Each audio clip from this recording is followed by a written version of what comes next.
Welcome back to another episode of Wrist Check Podcast. The dynamic duo is back together again. Allow us to introduce ourselves. My name is Perry. And I'm Rashawn. And this is WCP. Tonight, we have a very, very, very special guest with us this evening. A fellow collector, enthusiast. Mm-hmm. This guy happens to be a watch club founder. Also a content creator. He's someone who is very, very popular in the community here in New York City, very active, gets things going, man of the people.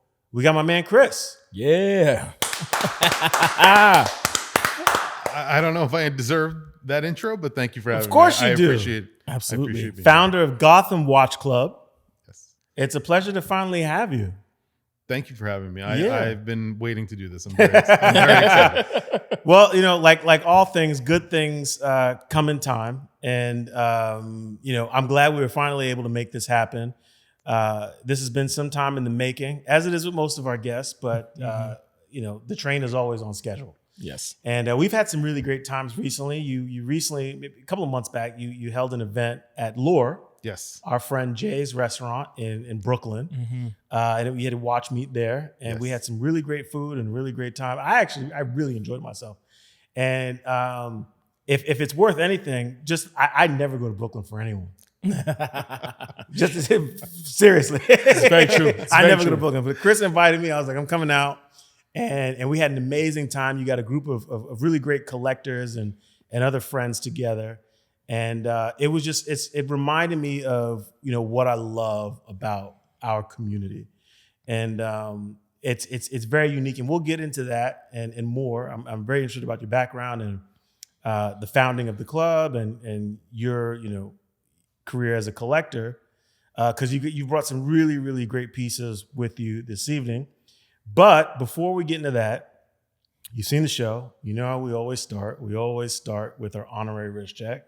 Such as tradition, we start with the man sitting across from me who never repeats a watch, who has on a new watch this evening. And it's something special. Very, very special. Very, very special. Very, very special. Mr. Smith, what's on the wrist? So I have to give a shout out to our good friend David Carrington of Compass Timepieces. Woo! Right? You know, he is a WCP alum. He is. Since he's come on the show, he's shaking and moving. He is. He's selling watches and he's producing watches. So he actually sent a very special timepiece to us. This is the Catalyst limited edition. I don't even think that's out yet. Might not be out yet. Yeah. So this is a WCP exclusive. Exclusive. You know, when you think of David and his idea and the perception of time, right? He's very intentional, and the timepieces that, you know, that he produces, they have, you know, iconic names. And so with the Catalyst, it was the idea of every legacy begins with a spark. Ooh, right? Bar. That's a bar. You know, being very intentional, taking accelerated action, and kind of seeing the fruits of your labor come to fruition. And so in that, you have this beautiful open work timepiece, right? 44 millimeters, right? It has 31-day calendar counter, right? What's really cool too is that it has these like floating hands, right? For the apertures, of course, you know, traditional chronos will have the rings, but the seconds hand here that's running is actually on its own. Just like floating. It's crazy. It's floating. It's like very mystic. Right at we'll call him David Copperfield. Right, right at 11, you get to see the oscillating wheel go back and forth, right? As you look at the seconds hand. And then at 12 o'clock, you have that breakdown of a half day. And then at the 6 o'clock, you have the breakdown of a half hour, of course, right? What's really cool too, for this to be an open work timepiece, it actually is at 100 meters of water resistance. Oh, crazy. You know, and with a piece like this, it's very captivating, right? Because all you want to do is stare at it. It's very big, right? Because it is 44 millimeters. It actually, it doesn't feel like a 44 millimeter watch. It's a thick watch. It's a thick watch. But in terms of the case width, I was surprised when you said 44 actually. Yes, but that's the thing, right? When I say big, I mean more of like a big presence. Yeah, for sure. Like it definitely commands a wrist presence, and you're intrigued to be like, well, what's going on here? The funny thing about this watch as well is that you have the opportunity to really like look and see everything that's going on. It's great for a gearhead. Oh, for sure. Yeah. Very approachable price point. It has the 7750 value movement, right? So it's a workhorse. It's robust. It's, one of the more notable, movements that you would use for a base chronograph. Sure. So, I mean, this watch is pretty tight. I'm digging it. It's pretty dope. One of the things I have to applaud David for is originality. Yes. We know a lot of people who, have ventured off to start their own watch brands, which is already kind of a crazy idea and a big feat to take a swing at, right? But what I love about what David is doing is going back to what you talk about, intentionality. And he is really aiming to carve out a space for himself and his brand. Mm-hmm. And he is, over the last few pieces, really kind of developing his own visual language with what he's creating. And I have to applaud that, because I think it's very easy to kind of fall into a space where you want to create something that you think is going to be popular based off of what's already moving the needle. Mm-hmm. And he has a point of view. Yes. And that's not an easy thing to accomplish. And he's had this brand for a number of years now, and they're still pumping. He just did a celebrity golf tournament. Shout out to him. I know I saw pictures of him with like Don Cedric Cheadle. the Entertainer, Don Cheadle. I think they bought a couple of watches. Yeah, exactly. So he's moving and shaking, and I'm very proud of him. Yes. And what he's accomplishing. I can't wait to see what more is in store. For Compass watches. To add one more thing in there, speaking of intentionality, you got the race watch and you got the F1, baby. I mean, I see you. I know how you get down. I appreciate that. Yeah, the drip is always dripping. I'll go next. We'll save our guest of honor for last. I am not wearing a new watch. It's new, but I've worn it on the show before. It's good. Sure. It is. It's a vintage AP. I'm wearing the QP from the 80s. Yes. I always forget the reference. I think it's like 25448 or 2548 BA. Someone in the comments will correct me if I got that wrong, whichever one it is. But this was, I've had a perpetual before, and it felt like a lot of watch. I think the wrist presence on that watch was substantial, and it just felt like I was always aware of what I was wearing, and that didn't sit well with me. And I exited out of that watch, and but the perpetual calendar is one of my favorite complications. And so when this came up, and I got it via a friend for an amazing price, I couldn't pass it up because it was also full kit, and it's not too often that you see those. Also, the case number is what won me over, because the case number is literally 2468. And I was like, damn, that's a really great series of numbers. Yes. So I went for it. I love it. It's my first yellow gold watch. I've never owned a yellow gold piece. I've done rose gold, white gold. And then I threw this green strap on it because I was trying to kind of like, I was inspired by the AP box. That's sort of like emerald green with the gold lettering. Yeah. I was like, I wanted to look just like that. And it's come together quite nice. But I also love the fact that it's a 37 millimeter. Yeah. And it's perfect for my wrist. It feels like it's not there. I don't think about it. No one knows what it is. And so I get to enjoy it for me. Yes. And I love that about it. Yeah. So, I mean, I got to tell you, with the gold timepiece, and then you got the gold. You see me. I see you. You very 80s. I'm thinking paid in full. Hip hop. Yeah. No, I'm rocking the Kazals. Yes. And I found these because I used to collect glasses, and I found these in my closet. I bought these probably about 15 years ago. Yeah. And meant to swap out the lenses, but it is what it is. They keep it good. hip hop, so it's Kazal. Yeah. I like them. Chris, you've got something special on the wrist. Yes. What are you rocking? Well, today I have on, this is a sentimental watch. This is a watch that belonged to my father. My father passed away it's about 13 years ago, and he was a bartender and he was into watches, but he never bought a nice watch up until right when he retired. And he was a bartender. He didn't want to wear a nice watch for a number of reasons. You know, one of those reasons being, of course, you know, if you're wearing a nice watch, you're not going to get good tips. Makes sense to me. That's it's kind of hard to tip somebody if they're wearing a Rolex. Right, exactly. So that was one of the reasons. The other reason is he would, you know, have to put his hands into water, cold water, hot water, washing glasses and ice and all that stuff and banging it around. So he really wore Timex, and that's one of the reasons why I'm into Timex. And we've had conversations and meets and stuff like that where I've brought like 10 Timexes with me, and I'm just into Timex. But I'm not wearing a Timex. What I'm wearing is his Zenith Elite. So the Zenith Elite was, or still is, they no longer make the Elite line, I don't think, at all. But this one is in, I want to say this is rose gold. And I also have it on a green strap. Because the strap is fire. Yeah, I think that green and gold, it just right goes with really, you, it goes really well together. So this is not the original strap that he wore it on, but he barely wore it. He bought it after he retired, and now I wear it. Yeah. So you know, it's definitely something that I want to pass down to my children when they're of age to wear a gold watch, which I have no idea when that will be. It's an awesome piece. You know, it kind of reminds me of like the old Seamasters.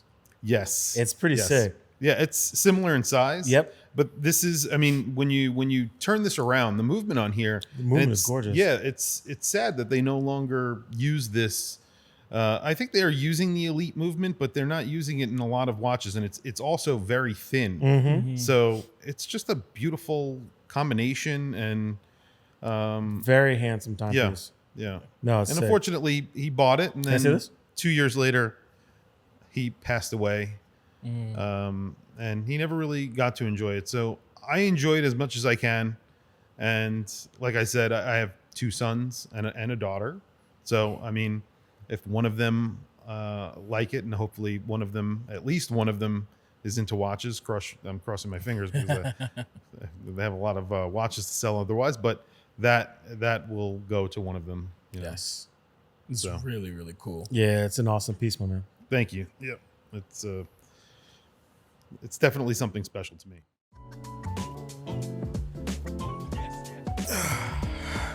Yo, you just getting here? We got to record, man. I'm just making sure this Rolex I found online is legit. The seller says it's super rare, guaranteed authentic, Swiss, maybe Swiss, kinda. Guaranteed authentic and maybe Swiss don't sound to me like they belong in the same sentence. It's not a Rolex, my man. That's a Rollish. Oh, come on, man. It is what it is. Visit getbezel.com. It's an online marketplace. They have real watches, real authenticators. So you're saying no more DMing random folks and getting fuzzy wrist pics? Fuzzy wrist pics in the DM is crazy. Definitely don't do that. Visit getbezel.com. They have a 24/7 concierge service available to you around the clock. Not a bot. You're talking to a real person. Additionally, they have their own team of experts in-house that's authenticating watches, even the papers. And lastly, if you want to have a little fun, they have their auction program, right? You can bid on watches, you can put up watches up for auction. It's an incredible platform, and you can rest assured knowing that everything that leaves their factory and heads to you is authentic. You know what? That's a good idea, because the last grill I ended up getting online turned out to be a Target wall clock. That's crazy. Don't let Rashawn be a cautionary tale. Visit getbezel.com today and get your next watch right away. So getting into things, Chris, you're a New York native. Yes, born and raised. You're a content creator. You founded a watch club. You've got a shit ton of watches. A whole lot. A shit ton is the way I for would those describe it. watching and listening, when he arrived here in studio, I think you brought a full case with you, a roll, and then a couple of those single soft hard shell cases with you. So he came prepared, which I love. Yes. And then we've also kind of established when we were talking off camera that you have more than that. Yes. yes. So what I'm curious about is how you kind of got wrapped up in all this. Like, what's your story and how did you get into watches? So I started collecting when I was 14 years old. Okay, so this is something that happened very young. Yes, Gotcha. very young. It has a lot to do with my dad. My dad, like I said, was a bartender. Yeah. And he did two things. One, I don't know if you guys remember this, but do you remember like the Marlboro Points? You guys smoke? I was a smoker for many years, but you remember Marlboro Points? So you may not remember this.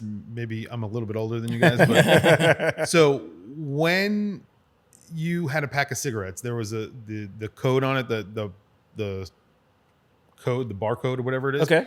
That was a point. So Right. Marlboro, when you collected those points, you could send it in. You could redeem them for something. Yes, you could redeem them from something. You can get like Interesting. T-shirts, you can get like a kayak, and then you can get a watch. Wow. So my father, because he was a bartender, and back then you were able to smoke at bars, he would collect all of these UPC codes. And then, of course, when it came time to redeem them, he got a watch. Yeah. And it was a Swiss Army watch. And on the back, I remember it said Marlboro on it. And he was like, That's cool. I'm not sure if I should give this to my kid, but he gave it to me anyway. And I wore that watch and I loved it. And that was one of the watches that sort of sparked my interest in it. And it was I think it was Swiss Army. It had like that red enamel plastic bezel. I don't know if you ever you remember those watches, Yep. but Yeah. and then Kieran Beer, he carried that beer in the bar that he worked in, and they gave him a watch which was analog and digital. Okay. I still have the watch. That's Wow. the one watch I still have, and he gave me that watch, and that was it. Like it was off to the races after that. I was always into watches. Always had my eye looking at other people's watches. I just became obsessed. Yeah. And at what point did you find like a community of people to kind of enjoy this hobby with? I am an introvert. Okay. So Really? yes, you probably don't know that, but I am. It took me a very long time to join communities in general. I tried to join a community here in New York, and it took me a very, very long time to get in. And when I got in, I still didn't go to the events because I'm inherently I don't really like to put myself out there. You would not think that because No. I have a YouTube. The guy who creates content today and has his own watch club, Right. an introvert. Exactly. Yeah. But I do that in the privacy of my own Gotcha. home. Nobody else. You know what I mean? And it's always I'm always pushing myself to like put myself out there a little bit because I know I actually enjoy it, but it's always been something that is a little bit scary for me. And I don't know how to say it any other way. I know. But I started going to events and then I started meeting people. And it was always like, I would sit in the, off to the side and just look at my phone or whatever. And I'd check out the watches and then I would leave. And then eventually I started making more and more friends and I came out of my shell a little bit. And now I feel a lot more comfortable going to events. And I do, I go to events here and there, here in New York as much as I can. So, what's very interesting too is how you're introverted, but like all of the things that you participate in are very, very extroverted and kind of diving into your past life, right? You were in the food industry yes, at one point, and in your profession, you have to be very lively, right? As like a sous chef, right? yes. And then being the head chef of an Omakase restaurant, right? Right. Like, so can you walk us through like your experience and like what that was like when you started with Nobu? Because Sure. it's really cool to hear your story. So my father, like I was saying, bartender, when I told him I wanted to become a chef, he was completely against it. Really? Yeah, he did not want me to be a chef because he knew what the hours would be like, Right. He knew and what the lifestyle life was like. Yeah. And the things that you hear about kitchens It's tough. are true. Yeah. There's a lot of drinking, there's a lot of drugs. Yep. In the best kitchens, that's the way it is. It's Wow. just it's all that stuff. So he was around that. He didn't want me to be around that. Got but it. I kind of I had to do it. So I took an apprenticeship first. So I didn't go to school for culinary arts. I went for business. And then I didn't want to go to college. My parents made me go to college, and I went for business. I wanted to go for culinary. My father didn't want me to go for culinary, so I ended up going for business, and I kind of thank him for that now. When I started, I took an apprenticeship at Disney World. Okay. So I worked at Disney World for it was almost 3 years, a little less than 3 years. And I ended up working at a really good restaurant. They gave me a test and they asked me a bunch of questions, and they were like, okay, well, guy's from New York, maybe he's, gonna hustle. And I did. I'm a hustler. You can make it anywhere, baby. Yes, exactly. And that's how they saw it. So, and I've always, even with my YouTube channel, I'm constantly working on it. I put out like 4 or 5 videos a week, sometimes more than that. I work hard. So, I worked my way up there, and by the time I was leaving there, I was running the kitchen. It was a really good restaurant. I did not dress up as Mickey Mouse, as everybody makes jokes about that. But from there, I moved back to New York because I'm living in New York my whole life, and then I moved back to New York, and I went to a couple of different restaurants, and then I interviewed at Nobu 57 before they were even open. And I worked at Nobu downtown for a little while.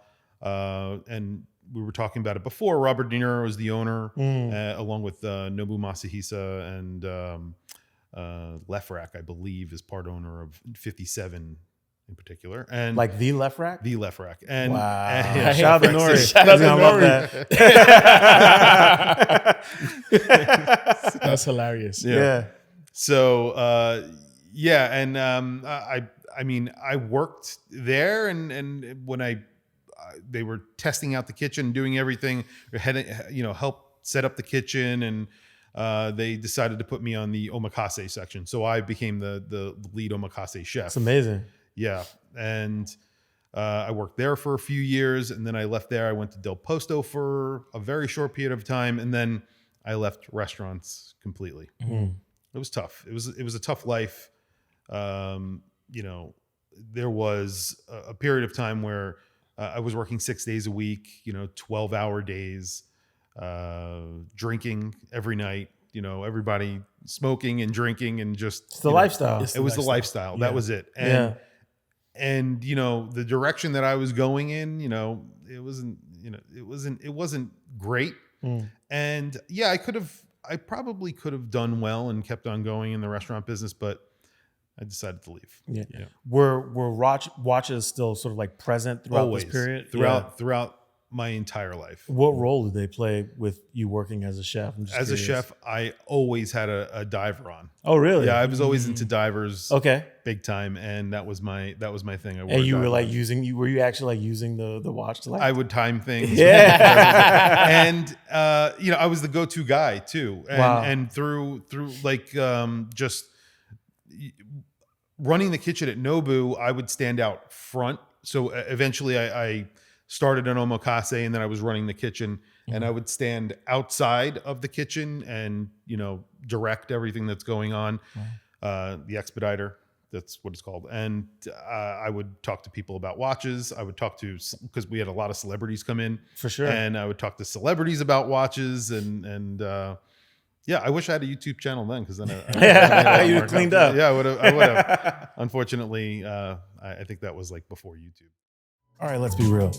Buying watches can be a little stressful. You're navigating through a sea of listings, wondering if that mint condition piece is really mint, hoping you're not about to drop some serious cash on something sketchy. Into Bezel. These guys built a platform where every watch goes through an authentication process. We're talking old school watchmakers who know their stuff, checking every detail. They even smell the papers. And no, I'm not kidding. And here's the kicker. Bezel isn't just for seasoned collectors. Whether you're spending $1,000 or $100,000, they've got a high-touch concierge service that will guide you through the entire process. You get a real human interaction, not some chatbot giving you the runaround. And if you're selling, their auction platform guarantees a sale in days, not months. So whether you're adding or offloading, Bezel makes sure it's smooth sailing. So next time you're eyeing that dream piece or looking to make room for a new one, check out Bezel. They've taken the hassle out of collecting so you can just enjoy the journey. Sure. Yeah. I wanna throw something out there. I think I got the title for the episode. I'm gonna tell you, from sous chef to MB&F. Max Booster might like that. Go ahead. I see what you did right there, though. So go for it. So That's a clean segue, right? That was there. an excellent segue that he did right there. That was clean. I am curious. You're someone who has a wide variety in terms of taste in watches, which I actually admire because to a degree I do as well. I like a lot of different things for a lot of different reasons. And so I am very curious about your perspective on watches because you have there's a lot of variety. So I think to his point, MB&F is perhaps a great place to start. Yeah, definitely. I think I brought maybe 17 watches with me, and I don't think one of them is set to the correct time. Yeah. Unless it's quartz. Sure. And I don't really have that many quartz watches, although I'm not against quartz. I'm just saying I don't have any that are actually at the right time. And usually I can go through a half the day and I'll look down at my watch and it will be the wrong time. And I can guarantee you I will never set the date because the date it's ever present in my mind. I know exactly what date it is. I never set the date. So because of that, I am really interested in the watches because of their design, the way they look, sometimes the way that they make me feel. I don't know if that makes a lot of sense. Like, Yeah. I wear a lot of dive watches. I don't dive, but I just want to be ready just in case that day comes. I don't know. I don't think that's going to happen, but whatever. And something like an MB&F to me is more of a piece of art. Like yourself, I'm into art as well. I love art. And this is a piece of art that I get to wear on my wrist. Yep. It may not be for everyone. And in fact, I know for a fact that this is not for everyone because of its size or because of the way it looks. I mean, this cannot be appealing to everyone. It's just something that's not that universal. But to me, when I look down at my wrist, this is something that makes me smile every time. And it's just something, I don't know. And the other thing about it is I like to wear a watch that I know I'm not going to see on anybody else's wrist. I feel you on that. 100%. So I know, and if I do, that person's got to be my friend. Exactly. I'm going to be friends with that person because this is, And Very specific. yes. And so the reference to this piece here is The HM5. the HM5. So originally, when Max Buser wanted to make this watch, he took inspiration from mainly two things. One were driver's watches from the 1970s, 1960s, 70s. The Amida Digitrend, which was a very affordable 1 jewel watch that was hand wound. It was meant to be, something that would compete with quartz watches of the time that were affordable and taking over, right?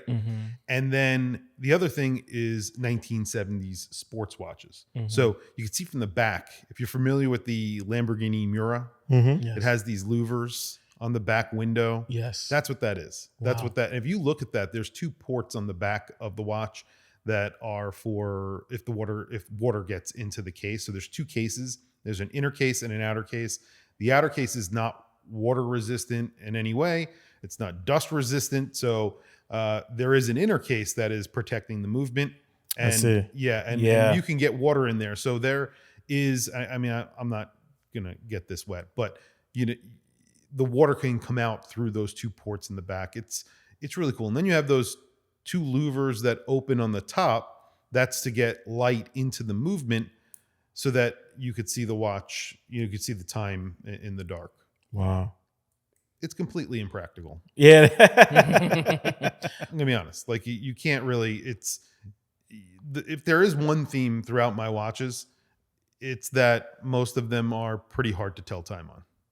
And that is definitely one of the watches that I own that is kind of hard to tell time on, only because when you glance at it, if it's not light out, It's a little difficult to see. It's not incredibly legible. Yeah. It's a sick piece though. that watch is crazy. Yeah, that's in rose gold titanium. And it has, DLC elements, automatic. It's it has a large prism in the front that projects just like the Amita Digitrend did.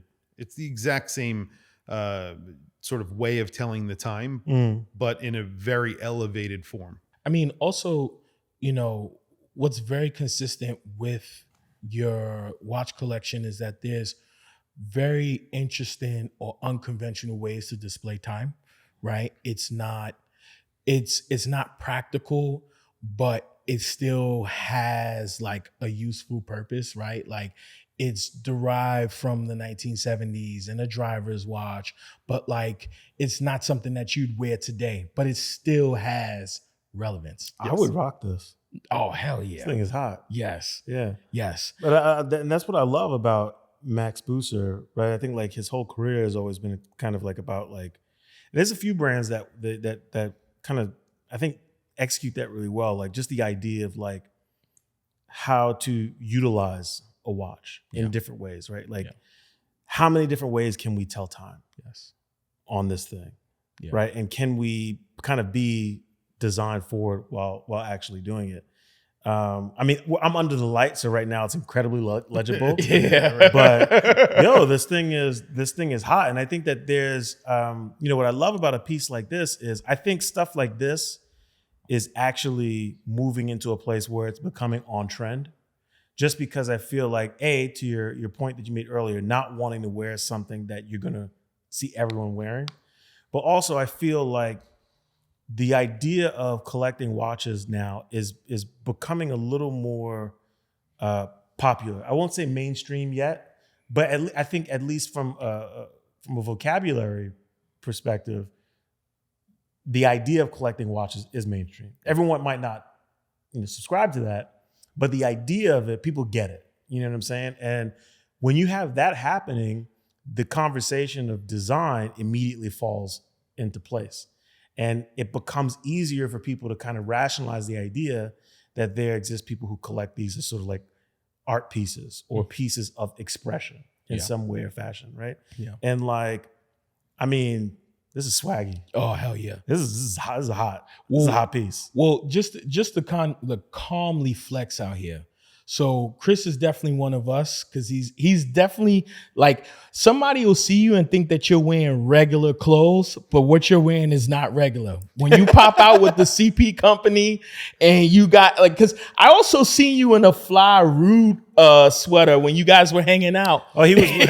When we were at the Oris event, he was wearing Rude. The funny thing is that Chris is talking about like being in his shell, but you do so many things outside. That's like it's fly. And I think that something that's very synonymous with the guests that we have on the shows is we all have like that shared mind, right? Like we all like to get fly, we all like to dress, we all like different watches, like and you don't have to outwardly say that you're being different. It shows in just everything about you. How you carry yourself. It's in your perspective. Yeah. Right? The other thing I'm interested in. Thank you. I really take that as a compliment. Thank you. And the fact that this is CP is kind of... We fashion guys. We gotta know. If you know, you know. If you know, you gotta know. When we talking like this, you gotta know.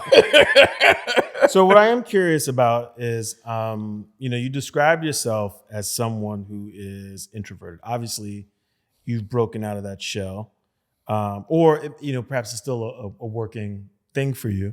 But I am curious, like, how you go from being extroverted to just dipping your toes in the community to then starting your own watch club. So the watch club started for a number of reasons. So the number one reason is because I wanted to start and it's not that long of a story actually. I wanted to start a branch of a specific watch club that's here in New York and a few other places outside of New York on Long Island and Brooklyn. And I know you don't go to Brooklyn very often, but I lived in Brooklyn many, many years, and I grew up in Queens. And now I live on Long Island. Okay. You know, and I feel like there are a lot of people who are like me, who don't want to go all the way into New York City, into Manhattan for a watch event all the time. Right. Now, I think that that's great. And it's obviously it's New York City. It's the central hub of watch collecting in the United States. Currently, Yeah, I it would is. say, right? It really is. So, I mean, every brand has an event in New York when they're releasing something. And right now it's crazy. Yes. It's like every week. There's Every like week. 2-3 events. Yes. Yes. So the thing is that there isn't much of that happening on Long Island. Yeah. So, and in Brooklyn and Queens. So, but there are a lot of people who live in Brooklyn and Queens and Long 100%, Island yeah. who are really interested in going to events that maybe don't want to deal with the traffic or getting on the Long Island Railroad or whatever it is. So I wanted to, you know, do something on Long Island, and that didn't happen. I tried to do it, and there's a lot of lack of communication, and I just said to myself, I've built this thing, Watch Chris. I have a lot of followers. I know a lot of people. I'm just going to come up with a name and start my own club, and I will accept everyone. Right. And that's it. And if you email me, you want to be in the club, you're in the club. Even if you don't get a response, you're in the club, and eventually you'll get a response. Yeah. And that's not a joke. Like this is how we're going to operate. So Yeah. we've done a few events, and we've done a few events at Lore, like we were one of them that you had come to, and now we have. I mean, it keeps on growing and growing, and I keep on getting more and more people who are joining the club. So I think we're growing at a steady pace. It's not what I did not expect it to grow this rapidly. I'm very happy about it, and we'll see where it goes. Yeah. Yeah. Yeah. Getting to another timepiece you have here, right? I think this might be from your collection. It might be like my number. It's fighting for like number 1 and number 2. Well, Because no. I'm not going to blow it up yet. But you have this IWC Ingenieur. This watch is crazy. Perpetual calendar, flyback chrono with a digital display. Yes. The coolest thing too is the discs are displayed. You get to see those like dates turn over. And the coolest thing about those windows is that they have individual discs, so they flip over, which is really, really cool. Yeah, and those are sapphire. They're sapphire discs for the month and for the day. Yes. Yeah. Is it like smoked? It looks brown. It's smoked. So only the area where the double digit day and date and double digit month are displayed. It's obviously open, but everything else is smoked. Yeah. It feels like a little bit like a little RM, a little longer, Yeah. kind of like mixed in. Yes. It's kinda I think crazy. that's definitely a very good description of it. Yeah. It's grade 5 titanium. It has It's got to be. This is a thick boy. it's a monster. It's got ceramic. So there's the crown, the pushers, these little crown guards here. That's all ceramic. The screws are ceramic. 120 meters of water resistance, I want to say. So 120 meters of water resistance. Wow. The Kirk Klaus perpetual calendar mechanism. So it's all controlled from the crown. Mm-hmm. And then you have the flyback. It's just a wild watch that when IWC made it, I think it was like their second most complicated watch that they were making at the time, and they made a Constant Force tourbillon at the time as well. Really? So that I think this was their second most complicated watch. Yeah, this is a crazy piece that you don't see every day, and the fact that they did it as an Ingenieur is wild. Yeah. It's like super sporty. It's interesting to see like stuff like this. It's like some brands, especially brands like IWC, have a track record for being so far ahead of their time, and then because you see a piece like this, and like today it resonates and you get it. If they were to release this today, this might be a hit. Yeah. Right. But like at the time, it's kind of like, oh, that's crazy. But people weren't really into crazy complications like that at that time. Like, I think like just now, like all of this stuff is starting to really resonate with people. Nonetheless, what they've been releasing over the last couple of years, I mean, banger. They had the what was the piece that you voted last year for? Oh, the Watch Eternal of the Year? Calendar. The Eternal Calendar. Like they're Yeah. constantly always like elevating and doing crazier complications. But this is a sick piece. Yeah. I mean, also too, to IWC's credit, right? Like them out in Schaffhausen, they are, you know, kind of the big dogs there, right?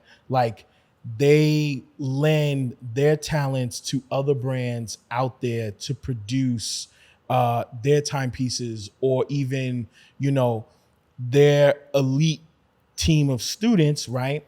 Sometimes they have the opportunity to bring, you know, one of their creations into production. Like, I don't know many watch brands where you have those kind of situations. I mean, you could probably date back to someone like a Frank Mueller, right? That probably, you know, was a student and then went on to, you know, kind of create his own. You do have Jean, but like a lot of those guys they already started on their own. They weren't working for anyone. Like, you know, so for them to be able to have a fleet of talented, you know, individuals making watches and can be, you know, at the ready it's impressive. I don't think IWC gets as much credit as they should. No, they definitely deserve more. I think they're starting to get it now, though. Yeah. I think people are coming around to the brand. The brand is doing really well. They reintroduced the Ingenieur, 2 years ago? Yeah. And sort of revamped it. And, you know, think about what they released this year, Watches and Wonders. Like, I mean, they're killing it. They put a new perpetual calendar in place. Yep. Same movement, right? And the blue dial. Yep. And kind of sticking a little bit more true to the heritage of that piece in terms of like the Genta design. And then are also like moving into making it feel a little more luxury, doing it in different like precious metals now, right? But like mixing up the colors and doing different sizes and thinking about their audience. Like they had everything from like, I mean, because what size was the new perpetual? It was probably like a 42, 43. Yeah, I think but so. then they had like the rose gold piece that was like what, a 39 or Yeah. 38, something like this. Like I appreciate the thought and effort that they're putting into it. And it's a kick-ass brand. They had an amazing year. The Brad Pitt film with Damson Idris. Yep. Like they're crushing it. If they would have released this watch today, I think it would be a hit. Oh, for sure. Yeah. I'm glad that they went back to the Gerald Genta form. When they went back to the original Ingenieur look, the round case, which was just basically an engineer's watch, right? I liked it, but the Gerald Genta design here, and obviously this is a beefed up really For beefed sure. up- Yeah. a really beefed up version of it. Yeah. But still, I think that this is I think they're still a wildly underrated brand. Specifically, they're making some great watches now, but there are a lot of watches that they've made from the 90s, the 2000s that are just wildly underrated. This is one of them. I mean, this is a watch that if they came out with this today, I think it would be a hit. But I don't know if they would do this now. Well, it would also be incredibly expensive. Yes. Yeah. You know, and you think about like the value proposition for a brand like IWC when you go into vintage or pre-owned, right? Like I see these like older IWC complicated pieces popping up all the time in the secondary. And it's like what you're getting for what it's crazy. It's like Specifically their how- perpetuals. Yeah. Exactly, the perpetuals. There's that one that we see all the time. I know Adam had one recently. Da Vinci. Yeah, the Da Vinci. Yeah. Right? Split chrono, Yeah. perpetual calendar, and they're going for like 20 grand. Yeah. And platinum. Sometimes even less. I've seen some as low as 15, Yeah. $13,000. You ever Yeah. see the GSTs? I had a GST. I just got rid of it. I sold it, but Yeah. I had a GST, the gold, steel, titanium, Yes. the one that's an integrated bracelet. Yes. Those are perpetual calendar chronographs, value 750 base, right? Those are selling for like $7,000-8,000. Crazy. Yeah. Titanium watch. Nuts. Be a 6-figure watch today. Yeah. Yeah. Yeah. This is nuts, man. I think this might be the right time to talk about independent watchmaking, right? We go from like Kurt Klaus and, you know, and he's still a living legend, right? He's Yes. still here. He's still kicking it. One of my favorite photos of him is the one where he's dressed like Lewis Hamilton. Do you remember that one? Oh, that's funny. It's hilarious. He's like, I think like Lewis Hamilton is in one outfit and then like he's in the next, which is like super fire. But then, you know, I want to talk about, you know, a future legend. We have a good friend of ours, Dan Reuter, right? Who actually decided to make a piece unique for you. Yes. This watch is crazy. So I became friends with Dan because I was going through Instagram as I do one day, and I came across a watch that when I saw the movement, it was a Valjoux 7750. And I was like, this is not a normal Valjoux 7750. Something is different here. So I was like zooming in on it, so I reached out to him and I was like, hey, I see that you have a Valjoux 7750, but what version are you using? It looks like it's completely finished. Right. And he came back to me and goes, I finished them by hand. And I'm like, oh, where? And he told me I'm in Brooklyn. And I'm like, I'm in Brooklyn right now. I would love to see one of these watches. And long story short, he came out, he met me. We sat down, we talked. And we talked for maybe an hour or whatever it was. I looked at the watch. I took a loop. I was looking at it. And literally from that day, we became friends. And now we are like, I think we're friends for about 5 years. And, you know, I was one of the first people to feature one of his watches in a video. And I feature it on my Instagram very often. And, you know, he's obviously part of the watch club. He's, you know, a very important part of the watch club, and he decided that he wanted to make a limited edition for the club, and this is going to be the watch. That's awesome. Essentially this watch. It's not exactly this because this is technically a piece unique is what it is, and it's going to be a little bit different. It's going to have a slightly different dial and a slightly different movement. Well, the finishing on the movement's going to be a little bit different, but it's going to be the same movement.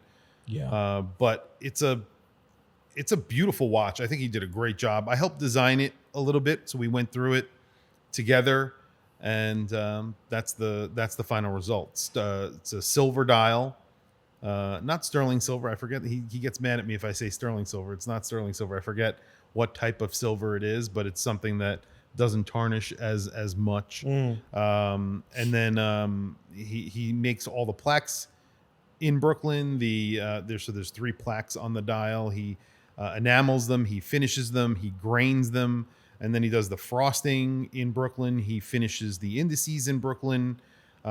Basically makes the whole entire dial, the hands, and then he completely refinishes the movement. He frosted this movement, and he did a bunch of different finishes along the way as well. So the screws, they're all blackened. The wheels are all blackened. He basically goes through the whole entire movement.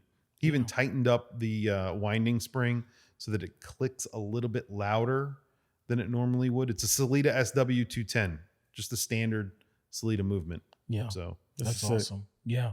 I mean, just the decoration of the movement is absolutely stunning. It's got like this like diamond frosted, diamond blasted finish, which, you know, that's very, very intentional.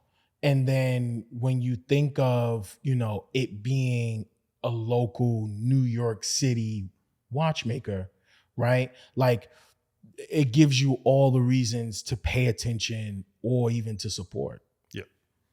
Yeah, this is pretty sick. I'm curious, you know, with all the variety that exists, how do you know when to pull a trigger on a watch?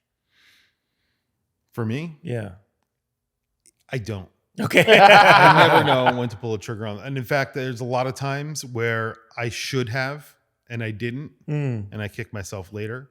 There's a lot of times where maybe I did and I shouldn't have. So I don't think there's ever a right time.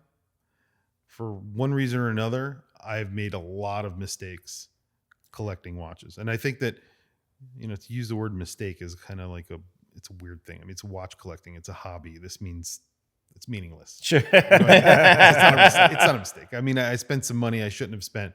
I've done things maybe I shouldn't have. I think that's all of us. Yeah. I think everybody does that. You know what I mean? And I think we I take it too seriously sometimes, and I talk about it but I have to, sometimes I try and bring it back. But yeah, I don't think there's a right time or a wrong time. I think I just sometimes you make mistakes, sometimes you don't. But majority of the time, I keep the watches that I buy. Right. Yeah, a majority of the time. But I do end up selling a lot of my watches. Wow. And what are you looking for in terms of just brands today? I mean, obviously, you have an opinion, and the state of the watch market has changed since COVID. We have way more independent brands popping up, which I think is a great thing. But now it's a lot of brands. How do you kind of filter through all of the noise? So I was asked this question recently, and one of the things that I always look for, no matter what, is value in the watch that I'm buying. For me, it's very important. And when I buy a watch, I want to buy it for the best price, but it also has to be something that I find interesting. It has to be something that, to bring it back to what we were talking about before, I don't want to really see something on somebody else's wrist. I want to see complications that maybe tell a time in a different. So Space One is a really good example. Yeah, it was. That was a great watch. So they came out with a world timer. I like world timers. I think that's just a cool watch. Yeah. And it's a watch that doesn't cost a lot of money, but fits into my collection. You know what I mean? And I have a Space One. I have the Tellurium, I think it's called, with the Earth, the and the moon, and the sun. I think they're doing some pretty interesting things for a very good price. I think that's kind of the amazing thing that we're seeing right now too, and it's a constant theme that we've seen over the last, I want to say maybe 3 years. Yeah, is where the technological advancements and really a lot of it is actually creativity on behalf of watchmakers being able to now deliver these highly complicated experiences to collectors for very reasonable prices. Yeah. Right. You think about the Belcanto. I think Space One is an excellent example of that. And we're starting to see this more and more. What is something that perhaps we haven't seen yet that you would like to see as a collector, either from the bigger brands, independents, you name it? That's a very good question. That's a very good question. I got him. Yeah, there we go. What would I like to see from the brands? Honestly, I mean, you mentioned Christopher Ward. Maybe a little bit more transparency about what watches actually cost and what they're actually. I know this will never happen, but how they're actually manufacturing. So a brand like Christopher Ward, very transparent, but like an Etta brand, like a Swatch Group brand, maybe not so transparent about where their components are coming from or how they're produced. I'd like to see that. But if I wanted to see a brand do something, I would love to see Blancpain. Now, I have a 50 Fathoms. I have an yes. We took a look at that. Here. Yeah. And I would like to see them finally reissue. It doesn't have to be the Aqualung. I have the Aqualung. I would love to see them reissue a 42 millimeter stainless steel version of the 50 Fathoms without the word Blancpain on the side of the watch. It is something that I have had disdain for a very long time. And they came out with these 38 millimeters. They came out with 40 millimeters. They look great. I don't want that Blancpain on the side of the watch. I want it off the watch. Because you want it to kind of be more true to the original. Exactly. Piece. And I think the originals. But that makes sense. And I think brands like Blancpain need to hear that, because I think they're in a space where they really are trying to reconnect with the community and collectors. And it helps, I think, for brands to hear stuff like this, because then they get an understanding. And I think, what you're kind of expressing is, and what I understand and what I take from it, is a brand like Blancpain is so steeped in heritage, right? And it's like everything that we love about you is what you've done. And I think they're doing some really cool things that we're looking forward to. Mm-hmm. But in terms of like those core, flagship models, there's so many people that would love an original piece. They're priced out. Yes. Right? Offer something that is as close to that as possible. Yeah. Like if we want to get an homage Blancpain, allow us to get it from Blancpain. Exactly. Yes. Right. So I love what they're doing. Like you guys did something with them recently, right? Mm-hmm. With the tech. Yeah. So that's an awesome watch. It's a cool piece. Oh, I love it. Now, I It's love a the different cool straps. piece. I was It's fire. tuned in on Yeah. that. I was like, Yeah. that's great. Yeah. Do that.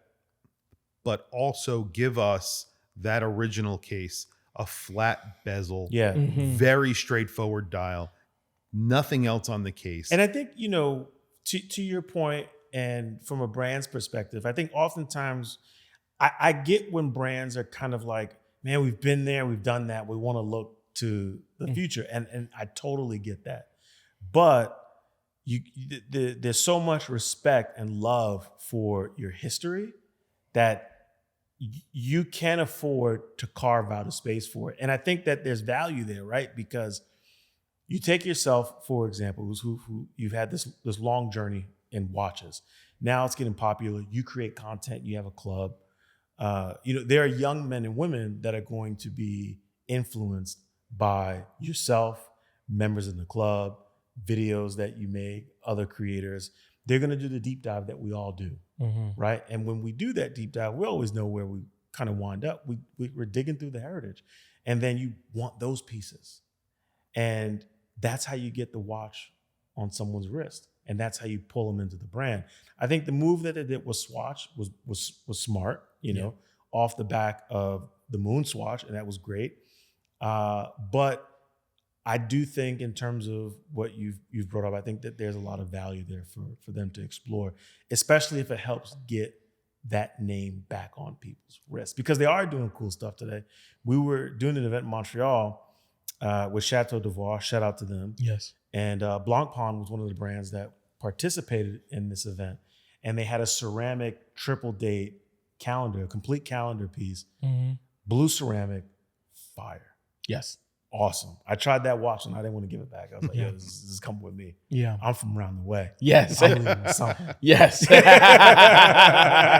But it was awesome. Yeah. And the tech, again, another great watch. They're doing great stuff today, but carve out some space for the heritage. Yes. You think about brands like Omega. When you look at an Omega, they have, of course, they have the Speedmaster, but they have very almost like the original, and then they have the Seamaster.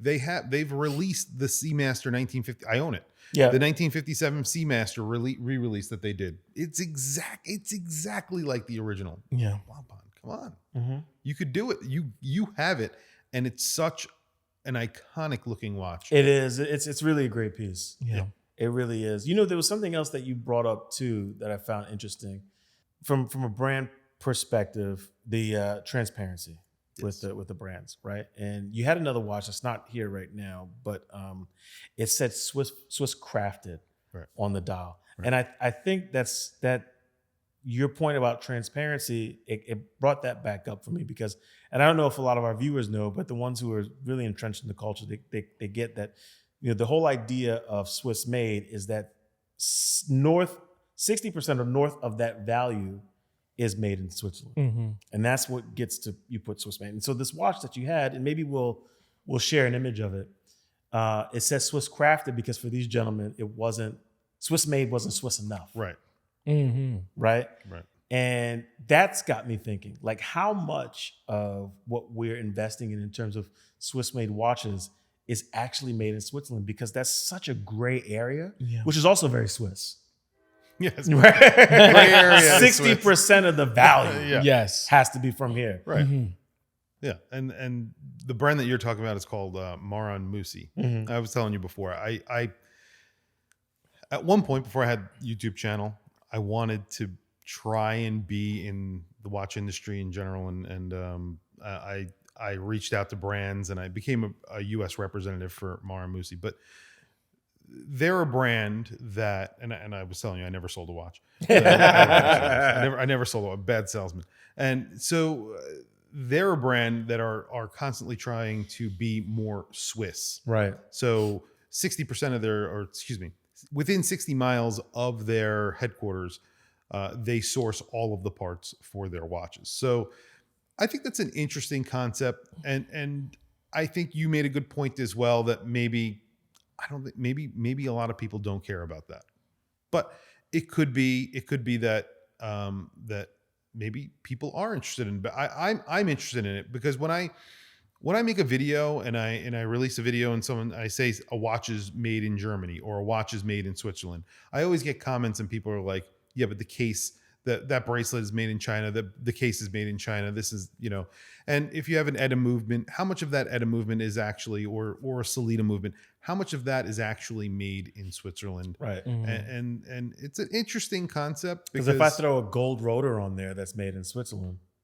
now that's Swiss made. That's it. Yeah. Whole movement could be from China. Yeah, absolutely. Wow. So it's a very good point. Yeah. And it's a very good, it could be a little bit of a sticky subject for most Swiss brands. And, sure. And yeah, so it could be. Yeah. No, I thought it was interesting when you bring up transparency, because I think, the comment that I did make off camera about, I don't know if people outside of Switzerland care. Well, maybe they don't, but it's probably because they don't know. Yeah. Yeah. Right. And so just the idea of being transparent and letting them know like what Swiss made actually means, and then like what that means in relation to your collection and the watches that you have. Yeah. You want to hit? Sure. We've got one watch left. We got to hit him with the grand finale. The grand finale. The drum roll. This is another club watch. This is the most recent one that you released. Yes. And we have it here. And this is via another friend of ours who's been on the show. And it says Gotham Watch Club, New York City on the dial. This is a Chronofix. Oh, and it's got the logo on the back. That's fire. I didn't even notice that. Yep. It's a limited edition of 50. Okay. And the Chronofix Diver. So they've so far they've not actually released a regular version of this watch yet. They've done a collaboration with Secon, and then this is the second collaboration that they've done. I'm kind of proud of that. It's a 38 millimeter dive watch. It's affordable, $450 with the conversion. And it is 200 meters dive watch with an NH35 or 36 inside. I think it's a 36. Okay. And I threw it on an orange strap. It's going to be delivered with an orange strap, I believe. And it's limited edition of 50. I mean, like I said, if you're in the club, obviously you could purchase one. If you're not, you could still purchase one. If you want to be in the club, it's GothamWatchClub.com. Join the club and that's it. And for the people here in New York, we do have a WhatsApp chat that you guys are in. Yes. But we do have a mailing that goes out, and I've been doing that, and it's interesting, and we're growing. So this was something like you were saying, John, who is in the club as well. We were talking in the chat about doing something with another brand who had offered us, and he was just like, "Wait, I'm in this chat. We're going to do it with Chronofix," and I'm like, "Absolutely, that's awesome." Yeah, so I was like, okay, let's do Shout it. out to John. Yeah. So what's next for you and Gotham Watch Club? What do we have look forward to? So I would like to continue to grow it, but I don't want to get out of control and then become like other clubs where it's, you send an email and it just goes into an abyss and no one ever gets back to you. I am only one person. I have kids and I work full time. So I want to do more events. I want to do more events outside of Manhattan, but I want to do events in Manhattan as well. And I would love to expand and maybe have other chapters outside of New York eventually, and then maybe get some help with the club and start making it actually a real thing. Obviously Gotham Watch Club, it's a very specific name. So, I mean, I was going to ask if you were Batman. Honestly, I'm a fan of Batman. Sure. I'm not a huge fan of Batman. I've always liked the name Gotham. I don't know, and I thought it just sounded cool. It does. So I don't think it would work like Gotham Watch Club Miami. It doesn't, if there was like if I wanted to bring it to another city, but I don't know. We'll see. It would be cool. Yeah. Chris, I want to say thank you for joining us this evening. This has been a lot of fun. You have an amazing collection. We have to have you come back at some time in the future just to show off more stuff. I'm really interested in seeing where this collection continues to go and grow. Mm-hmm. But just want to say thank you. Thank you very much for having me. I really appreciate it. And like I said, this was a long time in the works. It's a long time coming. When you first asked me, I was very excited. I went home and I told my wife, and she's like, "Oh, all right, good," because she's in the car and we listened to you guys, and then now appreciate it. Now we're gonna listen to me in the car. Exactly. And I'm gonna put it on with my kids in the car so that they're gonna be impressed. That's awesome. That's what my whole life is about. Impressing my kids. So. Trust me, I understand. For all of you watching and listening, you know where to find us. This has been another episode of Rich Check Podcast.